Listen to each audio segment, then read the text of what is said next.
मुलांनो आणि मुलींनो नमस्कार. माझं नाव डॉक्टर आकाश चंद्रराव पाटील आणि आजचा व्हिडिओ आहे PRP थेरपीचा पार्ट 2 व्हिडिओ. या व्हिडिओमध्ये आपण पेशंटच्याच ब्लड पासून प्लेटलेट रिच प्लाझ्मा बनवायचा कसा ही पूर्ण प्रोसिजर आज जाणून घेणार आहे. तो फर्स्ट थिंग फर्स्ट सगळ्यात आधी आपल्याला निर्जंतुकीकरण करायचं आहे मीडियमचा आणि स्वतःचं सुद्धा. त्यानंतर सर्जिकल ग्रेडचे प्रॉपर सर्जिकल ग्रेडचेच ग्लव्ज घालायचे आहेत. उसके बाद पेशंटला बसवल्यानंतर पेशंटचं 20 ml ब्लड विड्रॉ करायचं. यासाठी आपण वेगवेगळ्या टेक्निक यूज करू शकतो. स्काल्पेन टेक्निक जर आपण यूज केली स्काल्पेन यूज करून तर ती खूप जास्त प्रभावी आणि पेनलेस आहे as compared to other technique. त्यानंतर आपल्याला 10 ml चे 2 वायल घ्यायचे सोडियम सिट्रेटचे. त्याच्यामध्ये 10 ml एकामध्ये टाकायचं, 10 ml दुसऱ्यामध्ये टाकायचं ब्लड. ठीक आहे. त्याच्यानंतर सेंट्रिफ्यूज मशीनमध्ये एकमेकांच्या एम्प्टी स्लॉट्समध्ये एकमेकांसमोर हे 2 वायल ठेवायची. ओके. आणि कारण वेट बॅलन्स होऊन जाते. आणि मग मशीन चालू करायच्या आधी सेटिंग करताना 17 RPM फॉर 15 मिनिट्स अशी सेटिंग करून मशीन चालू करून द्यायची.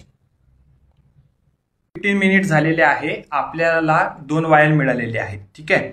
त्याच्यामध्ये बाकीचा कंटेंट सगळा खाली साका जमा होतो आणि वर प्लाझ्मा आणि प्लेटलेट राहतात. याच्यामधून आपल्याला 18 गॉजची इंट्राकॅच जी असते त्याने व्हाईट बोर निडलने आपल्याला हे सक करून घ्यायचं आहे पूर्ण सोल्युशन. हे व्हाईट बोर याच्यासाठी की प्लेटलेट्स जे आहेत ते ब्रेक नाही झाले पाहिजे.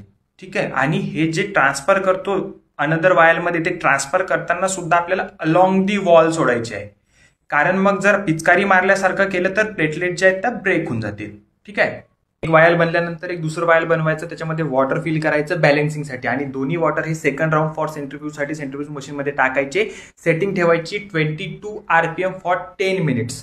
त्यानंतर उरलं जे ब्लडचे पार्टिकल्स आहेत ते नंतर खाली जमा होतात. उसके बाद अभी जो ये मिला हमें उसको फिर से 20 ml सिरिंजमध्ये भरून घ्यायचं आणि नंतर मग सबक्यूट सिरिंज ज्या असतात इन्सुलिन निडल ज्या म्हणतो आपण 1 ml छोट्या छोट्या त्याच्यामध्ये हे ट्रान्सफर करायचं परत अलॉंग दी वॉल.